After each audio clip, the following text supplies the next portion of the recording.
Hello student, my name is Azeem Khan. और आज हम लोग जो चैप्टर पढ़ेंगे उसका नाम है हाइड्रोजन। हाइड्रोजन ये दरअसल हेनरी कैंडिश ने 1766 को डिस्कवर किया था। बाद में लेवेजन ने इसका नाम रखा ऐसा मॉलिक्यूल जो वाटर प्रोड्यूस करे। उसके बाद ग्रीक में हाइड्रोजन का मतलब होता है water producer. Hydro means water और जीन मतलब प्रोड्यूसर। अगर हाइड्रोजन को हम लोग तकरीबन करीबी से देखें तो इसके एटम के स्ट्रक्चर में सेंट्रल में से प्रोटॉन्स होता है और उसके सराउंडिंग में जो मूवेबल पार्टिकल्स होता है वो एक ही इलेक्ट्रॉन्स होता है। अगर इसकी खासियत की बात करें तो ये एक ही ऐसा एटम है जिसके अंदर न्यूट्रॉन नहीं पाया जाता है। मोस्टली हाइड्रोजन डायटॉमिक फॉर्म में होता है।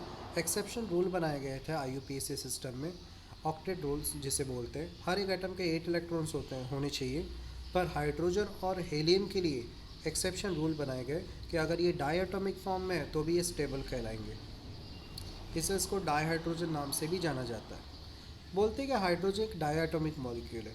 तो इसके बारे में थोड़ा सा डिटेल में विस्तार में पढ़ते हैं। पहली चीज़, हाइड्रोजन का एटॉमिक नंबर है 1, इसका एटॉमिक मास है 1 और इसका इलेक्ट्रॉनिक कॉन्फ़िगरेशन भी 1 होता है। अब एक इलेक्ट्रॉन्स अनस्टेबिलिटी को शो करता है। हाइड्रोजन को कम से कम स्टेबल होने के लिए 2 इलेक्ट्रॉन की ज़रूरत होती है। तो उस वक्त क्या करता है, हाइड्रोजन अपने जैसे ही एटम के साथ जुड़ जाता है। अगर कोई एटम अपने जैसे ही एटम के साथ जॉइन होकर कोई बॉन्ड बनाए तो उस बॉन्ड को कोवलेंट बॉन्डिंग बोलते हैं। और इस तरह से हाइड्रोजन डायटॉमिक मॉलिक्यूल बना। पीरियोडिक टेबल्स की बात करें तो काफ़ी समस्या वाली बात है। ये नहीं समझ में आता है कि एक्चुअली अगर मुझे पीरियोडिक टेबल में हाइड्रोजन को कहीं पुट करना पड़ा तो कौन सी जगह पे इसको पुट करूँ। एक प्लेस है ग्रुप 1 एलिमेंट, अगर उनसे मैं इसको कंपेयर करूँ तो हाइड्रोजन के एटॉमिक नंबर और प्रोटीन्स के बेस पर ऐसा लगता है ग्रुप 1 प्लेस इसके लिए सही है। और अगर ग्रुप 17 को मैं अगर ऑब्जर्व करूँ तो ग्रुप 17 के बेस पर भी हाइड्रोजन का पोजीशन वहाँ पर सही लगता है। तो हम लोग डिटेल्स में एक एक ग्रुप के बारे में, अगर मैं हाइड्रोजन की बात करूँ तो हाइड्रोजन दोनों क्वालिटी रखता है। ये अच्छा इलेक्ट्रॉन डोनेटर भी है और इसी तरह से ये अच्छा इलेक्ट्रॉन एक्सेप्टर भी है। दोनों कैरेक्टरिस्टिक होने की वजह से ये हैलोजन और अल्कलाइन मेटल ये दोनों के लिए डिज़र्व करता है। पर इसमें कुछ डिमेरिट्स हैं। पहले मेरिट्स देखते हैं कि क्या क्या चीज़ें अच्छी हैं। इलेक्ट्रॉनिक कॉन्फ़िगरेशन की बात करें तो हाइड्रोजन का large shell of electron s orbitals shell में सब शेल में ख़त्म होता है। और बिल्कुल इसी तरह से जितने भी ग्रुप 1 के एलिमेंट्स हैं, लिथियम हो गए, सोडियम हो गए, इनके भी लास्ट शेल S1 पर ख़त्म होते हैं। अगर इलेक्ट्रॉनिक कॉन्फ़िगरेशन की बात करें तो एक कन्फर्मेशन हो जाता है कि हाइड्रोजन को फर्स्ट ग्रुप में ही रखना चाहिए। अब आते हैं इलेक्ट्रोपॉजिटिव कैरेक्टर के बारे में। जितने भी ग्रुप 1 और ग्रुप 2 के एलिमेंट्स हैं ये सारे के सारे मेटल हैं और मेटल की ये खासियत होती है कि ये अच्छे इलेक्ट्रॉन डोनेटर होते हैं। बिल्कुल इसी तरह से हाइड्रोजन की ये क्वालिटी है कि अच्छा इलेक्ट्रॉन डोनर है, ये आसानी से इलेक्ट्रॉन लूज़ कर देता है। तो अगर इसको कंपेयर करें तो काफ़ी डाउट होता है कि हाँ वाकई इसकी जगह ग्रुप 1 में। ऑक्सीडेशन स्टेट की बात करें तो ये एक इलेक्ट्रॉन लूज़ करता है और उसी तरह से एक इलेक्ट्रोनेगेटिव एटम्स को अपने साथ अटैच करके कंबाइन होकर बॉन्डिंग बनाता है। बिल्कुल ग्रुप 1 के एलिमेंट भी कुछ इसी तरह से कर रहे हैं। फॉर एग्जांपल HCl और ग्रुप 1 के एलिमेंट है sodium chloride NaCl and KBr। अगर मैं डिफरेंस की बात करूं तो इलेक्ट्रोपॉजिटिव की बात करूं तो मेटल अच्छे इलेक्ट्रॉन डोनर होते हैं, ये सच है। लेकिन ये ज़्यादा स्ट्रॉन्ग तरीके से अपने इलेक्ट्रॉन को लूज़ कर सकते हैं और ज़्यादा भारी मात्रा में भी कर सकते हैं। पर अगर उसी जगह मैं हाइड्रोजन की बात करूं तो हाइड्रोजन इतने अच्छे इलेक्ट्रॉन डोनर नहीं होते कंपेयर टू ग्रुप 1 एलिमेंट, ये वीक होते हैं। अगर नेचर ऑफ ऑक्साइड की बात करते हैं तो वाटर एक न्यूट्रल मॉलिक्यूल है, पर उसी जगह पर जब लिथियम के साथ कोई ऑक्सीजन कंबाइन हो रहा है, ग्रुप 1 मेटल के साथ कोई ऑक्सीजन कंबाइन होता है तो बेसिक ऑक्साइड बनाता है। ये डिफरेंस है कि हाइड्रोजन के साथ ऑक्सीजन मिलकर एक अलग ही न्यूट्रल कंपाउंड बना रहा है, पर ग्रुप 1 एलिमेंट के साथ मिलकर एक बेसिक कंपाउंड बनाते हैं। नेचर ऑफ कंपाउंड की बात करें तो हाइड्रोजन फ्लोराइड, हाइड्रोजन जब फ्लोरीन के साथ कंबाइन है, क्लोरीन के साथ कंबाइन है, तो इनका जो कोवलेंट कंपाउंड का बॉइलिंग पॉइंट है काफ़ी लो होता है। इसी के साथ अगर ये मेटल के साथ कंबाइन है ग्रुप 1 के साथ, फ्लोरीन क्लोरीन ब्रोमीन, तो उनका मेल्टिंग पॉइंट बहुत ही ज़्यादा हाई है। अगर नेचर ऑफ कंपाउंड की बात तो हो गई है। साइज ऑफ आयन की बात करें तो इनके साइज ऑफ आयन का साइज 0.0015 पिकोमीटर है, जो कि काफ़ी कम है ग्रुप वन के एलिमेंट से। तो अगर अब्सेंस ऑफ न्यूट्रॉन, ये तो सबसे बड़ी वजह है क्योंकि ग्रुप वन के सारे एलिमेंट में न्यूट्रॉन्स प्रेजेंट है।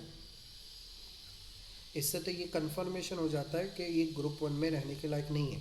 अब देखते हैं हेलोजन ग्रुप 17 के ये लायक है कि नहीं हाइड्रोजन। अगर हेलोजन से इसका कंपेयर करें तो हाइड्रोजन का आयोनाइजेशन इंथैल्पी होता है 1312। एक्चुअली आयोनाइजेशन इंथैल्पी क्या होता है कि हीटिंग रहती है जिसमें वो अपने इलेक्ट्रॉन लूज़ करे, उस वैल्यूज़ को आयोनाइजेशन इंथैल्पी बोलते हैं। इंथैल्पी वर्ड हीट को रिप्रेजेंट करता है। फ्लोरीन और क्लोरीन की बात करूं तो इनका आयोनाइजेशन इंथैल्पी 1681 एंड 1255। कंपेयर करें तो आयोनाइजेशन इंथैल्पी का डिफरेंस ज़्यादा नहीं है। हर एक आयोनाइजेशन इंथैल्पी का माइन्यूट चेंजेस दिखाई दे रहा है। ये एक रिजेम्बलेंस है। लिबरेशन एट एनोड, अगर कोई इलेक्ट्रोलाइटिक सोल्यूशन से की बात करें तो सोडियम के साथ जो हाइड्रोजन है तो भी वो हाइड्रोजन और सोडियम लाइब्रेट कर रहा है एनोड और कैथोड पर। और सोडियम क्लोराइड और ग्रुप वन एलिमेंट के साथ जो क्लोरीन है, ठीक है, सॉरी, हेलोजन ग्रुप जो सोडियम के साथ है तभी वो क्लोरीन और सोडियम जनरेट कर रहा है। रिएक्शन देखें तो बिल्कुल एक जैसा ही रिएक्शन दिखाई दे रहा है। एटोमिसिटी और नॉन मेटेलिक करेक्टर की बात करें तो ये दोनों के दोनों डाई एटॉमिक फॉर्म में होते हैं और ये दोनों ही नॉन मेटल्स हैं। ये रिजेम्बलेंस काफ़ी ज़्यादा स्ट्रॉन्ग है, जिससे मुझे लग रहा है कि ये ग्रुप 7 का एलिमेंट होना चाहिए। अगर फॉर्मेशन देखें तो ये लोग दोनों सिमिलर टाइप के कंपाउंड बनाते हैं। अगर हेलोजन की बात करूँ तो ये बनाते हैं carbon tetrachloride, silicon tetrachloride, nitrogen trichloride. और अगर हाइड्रोजन की बात करूँ तो हाइड्रोजन बनाता है methane, silicon hydride and ammonium. Hydride word का मतलब होता है अगर हाइड्रोजन किसी एलिमेंट के साथ कंबाइंड है, डिफरेंट एलिमेंट के साथ, तो उसको हाइड्राइड बोलते हैं। आठवां पॉइंट, कॉम्बिनेशन विथ मेटल। अगर मेटल के साथ हम लोग हाइड्रोजन को कंबाइन करते हैं तो ये मेटल के साथ हाइड्राइड बनाता है। इसी जगह पर हेलोजन को अगर मेटल के साथ कंबाइन करते हैं तो ये क्लोराइड बनाते हैं। अगर कंपैरिजन करें तो एक जैसे ही एलिमेंट्स और कंपाउंड बना रहे हैं।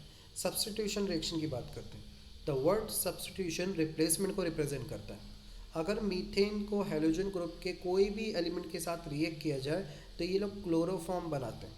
सिमिलरली इसे फर्दर रिएक्शन किया जाए हाइड्रोजन के साथ तो वापस मुझे मीथेन मिलता है। देखा जाए तो रिएक्शन एक तरह से रिवर्स जा रहा है ना। अब डिफरेंस देखते हैं हाइड्रोजन में क्या डिफरेंस है। इलेक्ट्रोनिगेटिविटी, अगेन हाइड्रोजन का निगेटिविटी हेलोजन ग्रुप से कम है। नेचर ऑफ ऑक्साइड की बात करें तो सेम कंडीशन है। जब हाइड्रोजन ऑक्सीजन के साथ कंबाइन होता है देखिए न्यूट्रल कंपाउंड बनाता है, पर जब हेलोजन कोई ऑक्सीजन के साथ कंबाइन होता है तो एसिडिक कंपाउंड बनाता है। एक और प्रॉब्लम है कि इस पे अनशेयर्ड पेयर ऑफ इलेक्ट्रॉन्स अब्सेंट्स होते हैं, इनमें एक्स्ट्रा इलेक्ट्रॉन्स नहीं होते। पर हेलोजन की क्वालिटी होती है कि इनके पास एक्स्ट्रा इलेक्ट्रॉन्स भी होते हैं, जिसकी वजह से ये शेयरिंग करते हैं या अट्रैक्ट कर लेते हैं इलेक्ट्रॉन्स को। तो अब परेशानी ये है कि मैं हाइड्रोजन को किधर पुट करूँ। तो लेटेस्ट पीरियोडिक टेबल में हाइड्रोजन के लिए एक नया प्लेस बनाया गया है। इसको बाकी सारे ग्रुप से जुदा होकर सेंटर में रखा गया है, यानी इसकी प्रॉपर्टीज़ बाकी सबसे अलग है।